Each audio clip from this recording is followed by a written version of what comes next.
Good morning and a very very happy morning. We are reading the ikigai journey और हम हैं station number 33 पे, kaizen. यानी आप कॉन्स्टेंटली अपनी जिंदगी को बेटर करने के लिए काम करते रहे। तो काइजन शब्द का ओरिजिनल मीनिंग था, वो ये था जापानीज के अंदर कि आप बदलाव लाएं बेटर के लिए। लेकिन उसके बाद में जब ये वर्ड इंडस्ट्री में यूज होने लग गया और इंटरनेशनली बिजनेस वर्ल्ड में यूज होने लग गया सेकेंड वर्ल्ड वॉर के बाद में, अब इसकी जो ट्रांसलेशन वो की कहती है कंटिन्यूसली अपने आप को चेंज करें बेटर के लिए, या फिलोसफी ऑफ कंटिन्यूस इम्प्रूवमेंट। और मोस्टली केसेस के अंदर इम्प्रूवमेंट कब आती है, जब हम कॉन्स्टेंटली एफर्ट करते हैं अपने टारगेट को मीट करने के लिए, रादर देन एकदम जोर से किसी को एक ही बार में सॉल्व करने की कोशिश करें। उसके अलावा persistently constantly you are working towards your target. Toyota जो है उसने काइजन का तरीका यूज़ किया अपनी मैन्युफैक्चरिंग प्रोसेस को इम्प्रूव करने के लिए। उनके यहाँ के जितने भी लोग थे, चाहे वो फैक्ट्री के टेकर थे, member of board of direction थे, उन सबकी रिस्पॉन्सिबिलिटी थी कि जब भी डिसीजन हो लेना होता था कि उन्हें क्या करना है, जब कोई भी इम्प्रूवमेंट के लिए कोई चीज़ें इंट्रोड्यूस करनी होती थी, तो वो हमेशा ये पॉइंट रखते थे कि किसी भी प्रकार का यूजलेस टाइम ना स्पेंड हो, जिसका नाम उन्होंने रखा मुद्दा। तो सिर्फ फजूल के प्रोसेसेस को ही एलिमिनेट नहीं किया गया, उन्होंने ये भी कंसिडर किया कि वो उन चीज़ों को एलिमिनेट ना करे जो एनवायरनमेंट को ज़्यादा इंसानियत से भरा हुआ बनाता है। कोई भी डिसीजन को बहुत लाइटली नहीं लिया जाता था, हर फैक्टर को कंसिडरेशन में लिया जाता था जिस समय कायजान को अप्लाई किया जाता था, आदर किया जाता है। टोयोटा के सिद्धांत के अंदर वो कोई भी जल्दबाजी नहीं करते हैं किसी भी चेंज को इंट्रोड्यूस करने के लिए। हर चीज़ को एनालाइज करते हैं, बहुत डिटेल से अंदर जाते हैं और फिर उसको इम्प्लीमेंट करते हैं। और यही तरीका है कि आज के दिन वो दुनिया की सबसे बड़ी ऑटोमोबाइल कंपनी के रूप में हमारे सामने आई है। और उनके कार्स की जो मैन्युफैक्चरिंग डिफेक्ट्स हैं वो पूरी दुनिया में सबसे लोएस्ट है। तो अगर आप काइसान को बिजनेस में या अपनी पर्सनल लाइफ के अंदर अप्लाई करना चाहते हैं, तो यहाँ पर एक PDCA सर्कल मेंशन किया गया है। Means P for plan, D for do, C for check and A for act. यानी प्लान करें, काम करें, फिर उसको चेक करें और फिर उसके ऊपर एक्ट करें। तो चलिए इसको एक एक करके देखते हैं। प्लान की स्टेज वो है जिस समय आप सबसे पहले अपना कॉन्क्रीट ऑब्जेक्टिव बनाते हैं कि ये मेरा ध्येय है, और फिर विजुलाइज करते हैं कि मेरा फ्यूचर कैसे होगा अगर ये ऑब्जेक्टिव मीट हो जाता है। ये भी इम्पॉर्टेंट है कि पूरे स्टेप्स को डिटेल में किया जाए और नेसेसरी जितनी भी चीज़ें करनी है अपने ऑब्जेक्टिव, अपने गोल को मीट करने के लिए, उसकी अकॉर्डेंस में उसको प्लान किया जाए। पर्सनल लेवल के ऊपर ये होगा कि आप टाइम बैठें और लिखें, जैसे कि अपने न्यू ईयर रेजोल्यूशन लिखते हैं, बिल्कुल वैसे ही सब चीज़ों को लिखें। अब डी जो है ये डू स्टेज है। इसके अंदर आप प्लान को कैरी फॉरवर्ड करें कि इसको लेके जाना है। अब इस समय आपके लिए ज़रूरी है कि आप डेटा को कलेक्ट करें एग्जीक्यूशन के लिए। पर्सनल लेवल पे देखें कि आप इसमें क्या करेंगे। आप कॉपी पेंसिल लेंगे और ये लिखेंगे, जैसे अपना दिन बनाते हैं कि मैं जिम इस दिन जाऊंगा, इस दिन ये करूंगा, उस दिन ये करूंगा, बिल्कुल उसी तरह से आप अपने जितने भी डिवाइसेस आपको यूज़ करने हैं, आपको इस काम को पूरा करने के लिए उसको डिटेल करें, हर चीज़ को लिखें। बिल्कुल आप ये समझ लीजिए कि अगर आप अपनी रोज़ की डेली लाइफ को लिखना चाहें, बुक कहती है ऑन पेज नंबर 198 पे कि मैंने इतना टाइम ईमेल में लगाना है, मैंने इतना ये करना है, इतने में खाना है, इतने में वॉक करके आना है, इतने में काम करना है, बिल्कुल उस तरह से आप अपना डू स्टेज का एक पूरा चार्ट बनाएं। सी इज़ फॉर चेक स्टेज। अब डू स्टेज में आपने जितना भी डेटा इकट्ठा करा है और एक आपने पूरा उसका एक रिजल्ट बनाया कि भाई ये करूँगी, ये करना है, ये करना है, ये करना है। अब इसको कंपेयर करें कि जो हम प्लान स्टेज के ऊपर पाना चाहते हैं, क्या ये उस प्लान स्टेज पर है कि हम उससे स्ट्रे कर रहे हैं, कि हम उससे यहाँ दाएं बाएं जा रहे हैं। अगर हम अपने ऑब्जेक्टिव को मीट कर रहे हैं तो ठीक है, नहीं कर रहे हैं तो उसको दोबारा से एनालाइज करें कि ऐसा क्यों है। मासाकी इमाई की जो बुक है the key to Japan's competitive success on kaizen, वो स्ट्रेस करता है कि बार बार अपने आप को ये प्रश्न पूछें कि मैं ये क्यों नहीं कर पाया जैसे कि ये प्लान था, हम क्यों ये प्रोसेस नहीं कर पाए, एफिशिएंसी क्यों नहीं लेके आ पाए। इस प्रोसेस को ज़्यादा एफिशिएंट क्यों नहीं कर पाए?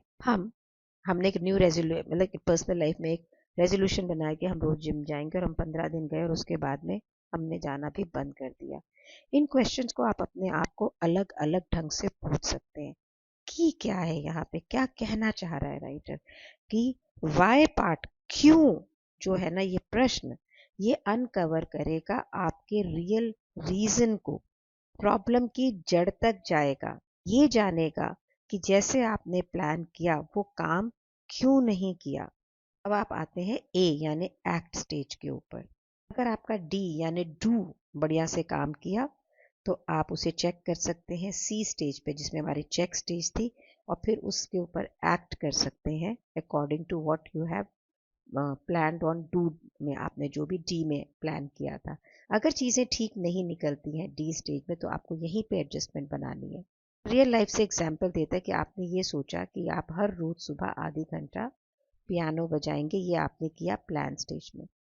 फिर आपने ये डिसाइड किया कि नहीं, हम 1 घंटे प्ले करूँगा मैं डिनर के बाद के अंदर, ताकि क्योंकि मुझे कॉन्सर्ट के लिए प्रेयर करना है। 1 महीने आपने जो डू स्टेज के अंदर इंस्टेड ऑफ प्लेइंग कि आपने पियानो सुबह प्ले किया, आपने रात को प्ले करा। लेकिन आपने मंथ के एंड में ये एनालाइज किया कि ये मेरे लिए क्या बेटर था, मॉर्निंग में प्ले करना या रात को। तो क्या मैंने हर रोज रात को प्ले करने से बेनिफिट पाया, कि नहीं तो मैं कई बार बहुत थक गया था तो मैंने प्ले ही नहीं किया, या कि मैं तो नॉकटर्नल हूँ, मेरे को रात को ही काम करना अच्छा लगता है तो मैंने रात को 1 घंटे से भी ज़्यादा प्ले किया, क्योंकि मैं उससे बहुत अच्छा मुझे फील हुआ और मैं ज़्यादा फोकस था। इस प्रकार का क्वेश्चन जब आप अपने आप को करते हैं तो आप एक्ट स्टेज पे वापस जाते हैं। अगर आप रात को थकावट की वजह से नहीं करे तो आप वापस मॉर्निंग के अंदर पियानो प्ले करने लग जाते हैं। अगर आपकी परफॉर्मेंस इम्प्रूव कर गई है तो आप उसको रात में ही रखते हैं। ये यहाँ से आपका एक बेस लाइन बन गया, एक स्टैंडर्ड बन गया कि भाई आई एम मोर कंफर्टेबल है। सो अगर आप मुझे देखें ना तो मैं एक मॉर्निंग पर्सन हूँ। जिस दिन मैं ये सोचती हूँ कि मैं ये book reading during the day करूँगी या कुछ करूँगी, उस दिन वो रह ही जाता है। लेकिन हर रोज़ अगर मैं इसको 4:30 बजे कर लेती हूँ तो ये मेरा बुक रीडिंग हो जाती है। Right now it is 5 AM, मैंने काफ़ी रिकॉर्ड कर भी लिया है। और अब मैं इसको इम्प्लीमेंट करने लगी हूँ। जो मेरा नया ऑफिस है वहाँ पे बहुत सारे काम पेंडिंग है। So I am going to see why those works are not happening, and today we are going to brainstorm on that. Page number 199 पे बड़ा स्ट्रेंज सा टाइटल है, नेगेटिव मोटिवेशन विद काइजन। तो देखें भी नेगेटिव मोटिवेशन क्या है। वो कहता है कि 3 चेंजेस आप लिस्ट करें जिसे आपको अपनी जिंदगी में लेके आना है। हो सकता है आपने बुक के प्रीवियस चैप्टर्स के अंदर उसको लिख भी लिया हो, लेकिन आप उसे कर नहीं पा रहे हो। अब सेकंड स्टेप है कि हर जो आप कॉन्क्रीट चेंज चाहते हैं उसके आगे एक सेंटेंस लिखें कि आपको ये चेंज किस लिए लेके आना है। और ये सेंटेंस इतना पावरफुल और स्ट्रांग होना चाहिए कि एक लिवर की तरह काम करे कि आप स्टेप फॉरवर्ड करें। सो मेरा जो काम पुट ऑफ है मेरे ऑफिस की सेटिंग का, तो ये मेरे को क्यों करना है, क्योंकि यहाँ से एक सेकेंड अर्निंग शुरू होगी, यहीं से मेरे बेटे अभय का भविष्य है। सो ये मेरे लिए बहुत ही लिवर है कि मैं इसको स्टेप्स को लूँ। अब थर्ड स्टेप है, आप विजुअलाइज करें कि आपका फ्यूचर क्या होगा अगर आपने ये स्टेप नहीं लिया। यहाँ पे जो एग्जाम्पल है वो ये है कि मैं हफ्ते में 2 दिन स्पोर्ट्स खेलने नहीं जाऊँगा। तो आपने विजुअलाइज किया कि अगर मैं ये नहीं करता हूँ तो 10 साल के बाद में मैं डॉक्टर्स को देख रहा हूँ, क्योंकि मेरी बॉडी में बहुत सारे एक्स एंड पेन्स होंगे because of the inactivity of body.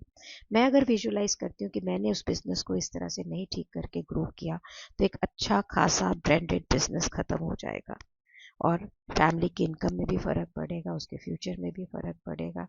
अब मैं जैसे जैसे आपको बोल रही हूँ ना, सुना रही हूँ, यहाँ पे दिल कर रहा है बस अभी तैयार होकर ऑफिस पहुंच जाऊँ। तो आप एक पूरा चार्ट दिया गया है, मैं इसको ध्यान से पढ़ रही हूँ। अपना नोटबुक और पेन लें और बिल्कुल उसको लिखें। फर्स्ट इम्प्रूवमेंट, अब आपकी क्या हुई, तो आपने जो काम किया उसमें क्या क्या हुआ। अब एक नेक्स्ट लाइन है, what will happen if I don't change in this area. अगर आपने इस एरिया में चेंज नहीं किया तो क्या होगा। सेकंड इम्प्रूवमेंट आपको क्या चाहिए वो लिखिए और फिर लिखिए what will happen if I do not change in this area. Second कि अगर मैंने ये इम्प्रूवमेंट नहीं करी तो क्या होगा। और थर्ड इम्प्रूवमेंट कि अगर मैंने नहीं की तो मैं अपने एग्जाम्पल से एक एक बताती हूँ। नंबर 1, अगर मैंने मेरे बिजनेस के शोरूम को सेट नहीं किया तो क्या होगा। तो ये एक बहुत अच्छे बिजनेस को ख़त्म कर देगा जिसने हमें करोड़ों के टर्नओवर दिए। सेकंड इम्प्रूवमेंट है माय हेल्थ, कि मुझे अब फिजियोथेरेपिस्ट की ज़रूरत है, मैं नई जगह पे आई हूँ और मुझे थोड़ा रेस्ट की भी ज़रूरत है, I am over working.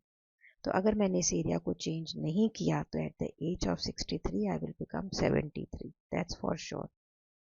Third improvement जो मेरी लाइफ के अंदर चाहिए वो मेरे को चाहिए टीम बिल्डिंग। अगर मैंने इसको नहीं किया तो मैं सारी ज़िंदगी खुद ही काम करती रहूँगी, थकती रहूँगी। एक दिन ऐसा आएगा कि काम भी बंद हो जाएगा और काम भी नहीं होगा। अब अभी पढ़ रही हो तो दिल कर रहा है ना इस पे काम कर लो, ये काम हो ही जाना है। आज आप ये समझ लीजिएगा कि मतलब शुरू हो जाना है मैंने। तो अपने काम को करें और 1 महीने के बाद में ये एनालाइज करें कि आपने अपने प्लान को रखा है कि नहीं, आपने अपने ऑब्जेक्टिव्स को अचीव करने के लिए आप कहाँ पहुँचे हैं। अब नहीं पहुँचे हैं तो गुस्सा नहीं होना है, नाराज़ नहीं होना है, ये एनालाइज कर रहे हैं, सॉल्यूशन देख रहे हैं, नया प्लान बना रहे हैं और स्पेसिफिक एक्शन लेंगे ताकि हम और बेटर हो सकें। अब आपने अपने आप को क्या क्वेश्चन पूछने 1 महीने के बाद में, मैं क्यों नहीं मैनेज कर पाई पहली इम्प्रूवमेंट की सच्चाई को। इसी तरह से आपने पूछना है कि जो सेकंड इम्प्रूवमेंट को मैं क्यों नहीं फिजिकली देख पाई, क्या क्या कारण थे। इस तरह से आपने तीनों का लिखना है। चीज़ें अगर वर्कआउट नहीं करी हैं तो इसका मतलब ये नहीं है कि फेलियर है। आइंस्टाइन कहते थे हमेशा काम करते चलो उसी चीज़ों के ऊपर और डिफरेंट रिजल्ट्स को एक्सपेक्ट करो।